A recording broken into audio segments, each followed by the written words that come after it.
Assalamualaikum warahmatullahi wabarakatuh. Kami dari kelompok 1 ingin membahas mekanika teknik dan elemen mesin yang materinya itu adalah pasak. Untuk lebih jelasnya, teman saya Nugraha Rusmadir bisa dijelaskan apa itu pasak. Yang pertama itu pengertian pasak. Pasak atau case merupakan elemen mesin yang digunakan untuk menetapkan atau mengunci bagian-bagian mesin seperti roda gigi, puli, kopling, dan sproket pada poros, sehingga bagian-bagian tersebut ikut berputar dengan poros. Yang kedua, ada jenis-jenis pasak. Di sini bisa kita lihat beberapa contoh pasak. Yang pertama itu ada pasak pelana. Jenis pasak ini pemakaian umum untuk menjamin hubungan antara naf roda dengan poros. Yang kedua, pasak berkepala. Pasak ini digunakan untuk poros berputar bolak-balik. Yang ketiga, pasak tembereng. Pasak jenis ini digunakan untuk poros dengan punter atau daya tidak terlalu besar. Selanjutnya, pasak rata. Pasak rata adalah jenis pasak paralel yang diikat pada satu bagian hubungan atau poros dengan bantuan skrup. Selanjutnya, pasak benam. Pasak benam adalah pasak dengan setengah bagian yang terdapat pada poros dan setengah bagian lainnya pada hubungan. Yang terakhir itu ada pasak singgung. Pasak singgung adalah pasak yang digunakan pada aplikasi dengan siklus kerja dan tugas yang berat. Materi selanjutnya yaitu perhitungan kekuatan pasak yang akan dibawakan oleh saudara Mukmin. Baiklah, saya akan melanjutkan materi dari Anugrah. Perhitungan kekuatan pasak. Gaya F yang bekerja pada bidang AB dan DE menimbulkan kople dan diimbangi dengan kople F dengan T yaitu momen torsi, L yaitu panjang pasak, T kecil yaitu tinggi pasak, D yaitu diameter poros, B yaitu lebar pasak. Gaya tangensial yang bekerja, rumusnya yaitu T sama dengan Ft dikali D per 2 dengan T yaitu torsi, satuannya Newton per milimeter, Ft yaitu gaya tangensial, satuannya Newton, D yaitu diameter poros, satuannya milimeter. Tegangan geser yang timbul, rumusnya torsi sama dengan Fs per As, di mana Fs yaitu gaya geser, As yaitu luas bidang geser yang tergantung pada jenis pasak. Misalnya untuk pasak benang segi 4 berikut, B yaitu lebar, satuannya milimeter, L yaitu panjang, satuannya milimeter, As sama dengan B dikali L, maka rumusnya yaitu torsi sama dengan Fs per As sama dengan Fs per B dikali L. Jika tegangan geser bahan pasak atau torsi dan angka keamanan atau SF, maka tegangan geser izin sama dengan torsi per SF. Untuk keamanan, torsi ACT kurang dari tegangan geser izin. Materi selanjutnya dilanjutkan oleh saudari Syakila Salsabila.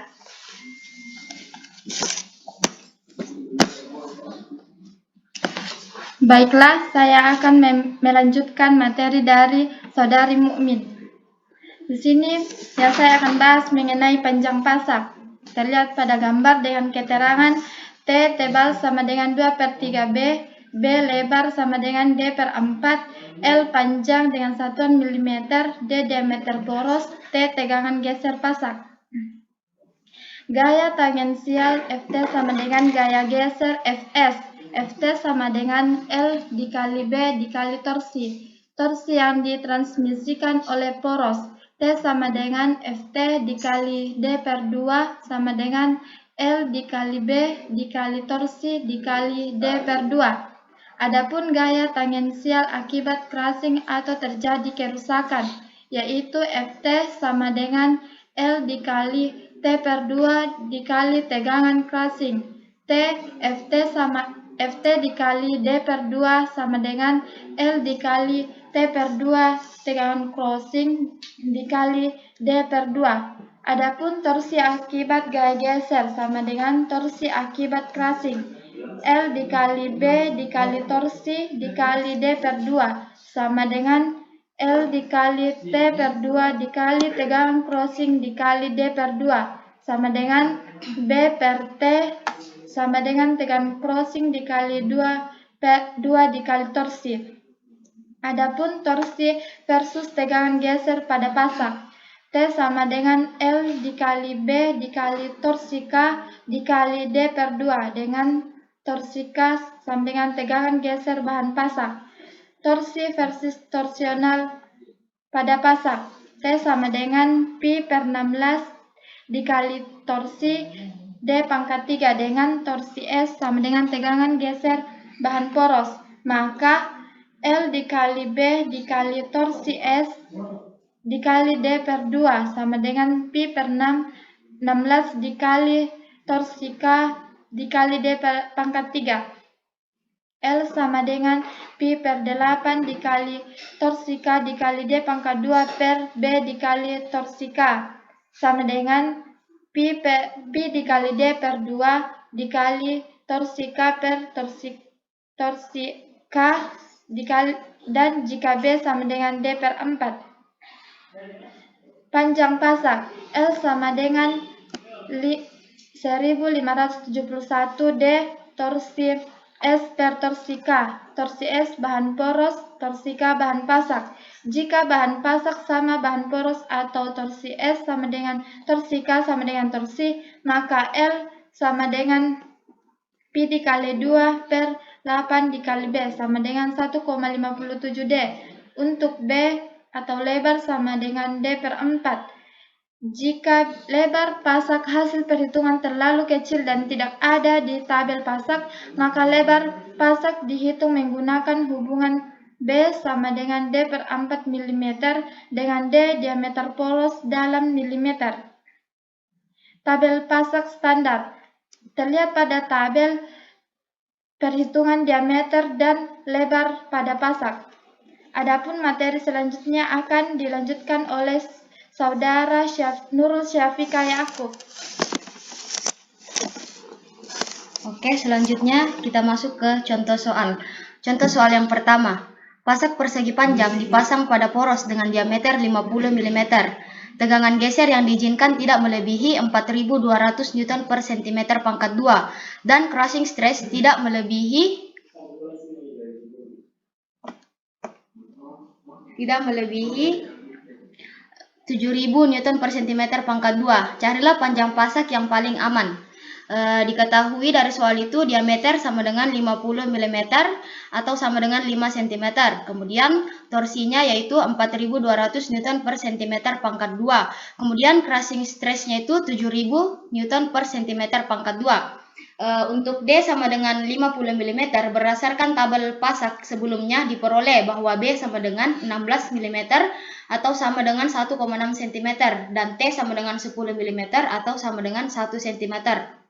Torsi akibat tegangan geser atau pasak T sama dengan L dikali B dikali tegangan geser dikali D per 2. Torsi akibat tegangan geser torsional poros T sama dengan Pi per 16 dikali torsi dikali D pangkat 3. Jika diasumsikan bahan pasak sama dengan bahan poros, maka panjang pasak akibat geseran T sama dengan L kali B dikali torsi K dikali D per 2 sama dengan Pi per 16 dikali torsi dikali D pangkat 3. Jadi L sama dengan Pi kali D pangkat 2 per 8 dikali B sama dengan Pi dikali 5 pangkat 2 per 8 dikali 1,6. Hasilnya 6,14 cm.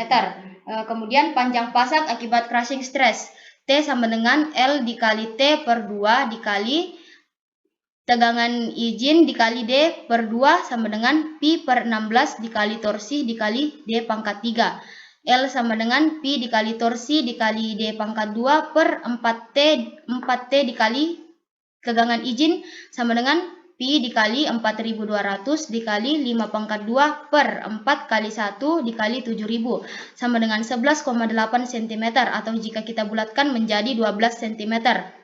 Dari rumus di atas kita tahu bahwa dimensi pasak yang diperoleh yaitu lebar sama dengan 16 mm, tebal sama dengan 10 mm, dan panjang pasak yang sesuai yaitu 12 mm.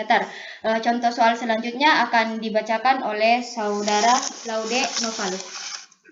Baik, untuk contoh soal nomor 2 yaitu sebuah motor listrik dengan daya 20 HP dan putaran 960 R per min mempunyai poros yang terbuat dari mild steel dengan diameter 4 cm dan panjang bentangannya 7,5 cm. Tegangan izin bahannya 5.600 Newton per cm kubik dan tegangan crushingnya 11.200 Newton per cm kubik. Hitung dimensi pasak yang diperlukan dan periksa apakah kekuatan geser pasak dan kekuatan normal poros masih memenuhi persamaan tegangan crushing per tegangan izin bahan poros sama dengan 2.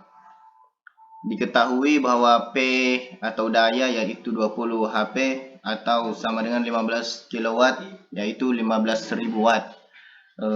Putarannya yaitu N 960 R per min, diameternya 4 cm, L panjang 7,5 cm, tegangan izin bahan 5.600 Newton per cm kubik, tegangan crushing yaitu 11.200 Newton per cm kubik, di mana torsi itu sama dengan P dikali 60 per 2 Pi kali N sama dengan 15.000 dikali 60 per 2 Pi kali 960. Hasilnya adalah 149,2 Newton meter sama dengan 14.920 Newton cm. Adapun torsi akibat gaya geser yaitu T sama dengan L kali B kali tegangan izin bahan dikali D per 2 yaitu 14.920 sama dengan 7,5 dikali B dikali 5.600 dikali 4 per 2. B sama dengan 1.400 920,2 per 7,5 dikali 5.600 kali 4. Hasilnya 0,17 cm. Dikonversi menjadi milimeter yaitu 1,7 mm. Hasil perhitungan diperoleh lebar pasak atau B yaitu 1,7 mm. Harganya sangat kecil jika dilihat dari tabel pasak, maka B itu direkomendasikan adalah 2 mm untuk diameter poros 6 mm. Oleh karena itu untuk diameter poros 40 mm tidak mungkin menggunakan lebar pasak yang 1,7 mm. Maka hubungan yang digunakan yaitu B sama dengan D per 4 sama dengan 4 per 4. Hasilnya 1 cm yaitu 10 mm. Jadi lebar pasak yang diambil adalah 10 mm. Nah, pengecekan kekuatan geser dan kekuatan normal yaitu kekuatan geser per kekuatan normal sama dengan L kali B kali tegangan izin bahan D per 2 per V kali 16 tegangan izin bahan poros D pangkat 3 dengan tegangan izin bahan sama dengan tegangan izin bahan pasak. 8 dikali L kali B per V kali D pangkat 2 sama dengan 8 kali 7,5 dikali 1 per V kali 4 pangkat 2 yaitu 1,2. Nah, syarat keamanan tegangan crushing per tegangan izin bahan sama dengan 2, maka desain pasak itu termasuk aman. Mungkin sekian dari kelompok 1. Kurang lebihnya mohon dimaafkan. Assalamualaikum warahmatullahi wabarakatuh.